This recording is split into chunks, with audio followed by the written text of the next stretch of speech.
এই এই ইলেকশনটা নিয়ে আমি তো জনগণের মধ্যে কোনো আপনার মানে প্রতিক্রিয়া দেখি না, এবং কোনো কেউ লক্ষ্য করছে না যে কোথাও ইলেকশন হচ্ছে, এটা আপনার কোথাও দেখছি না। এবং এই আপনারা এই মিডিয়ার কিছু কিছু দেখছি আমরা প্রত্যেকদিন এটাকে বাঁচিয়ে রাখার চেষ্টা করছেন, ইলেকট্রনিক মিডিয়াতেও আপনার প্রিন্টিং মিডিয়াতেও। এছাড়া কিন্তু জনগণের কোথাও বাংলাদেশের কোথাও আপনার এটা নিয়ে কোনো কথাবার্তাও নেই, কোনো আলোচনা নেই। কারণ ইলেকশন ব্যবস্থাটার উপরেই তো মানুষের আস্থা চলে গেছে, ওটা এই সরকার সেটা করেছে এবং সাকসেসফুলি করেছে।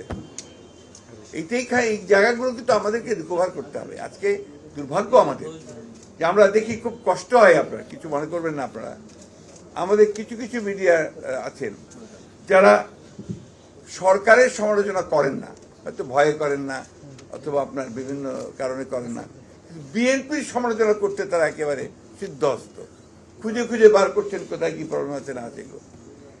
জাতির সামনে কিন্তু সেটা কোনো সমস্যা না, জাতির সামনে সমস্যা হচ্ছে এই সরকার, এই শাসক গোষ্ঠী।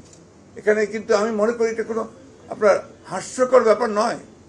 আমার গোটা জাতি আজকে ধ্বংস হয়ে যাচ্ছে, গোটা জাতির আত্মা তারা ধ্বংস করে দিয়েছে, এটাকে বিক্রি করে দিয়েছে দেশটাকে, এবং এটা একটা পরনির্ভরশীল নতজানু রাষ্ট্রে পরিণত হচ্ছে।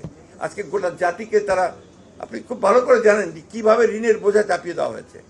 আজকে তাদের তথাকথিত উন্নয়নের নামে গোটা মানুষদের উপরে যে ঋণের বোঝা চাপানো হচ্ছে, জিনিসপত্রের দাম যে বাড়ছে তাদের ব্যর্থতার কারণে, মানুষ যাবে কোথায়?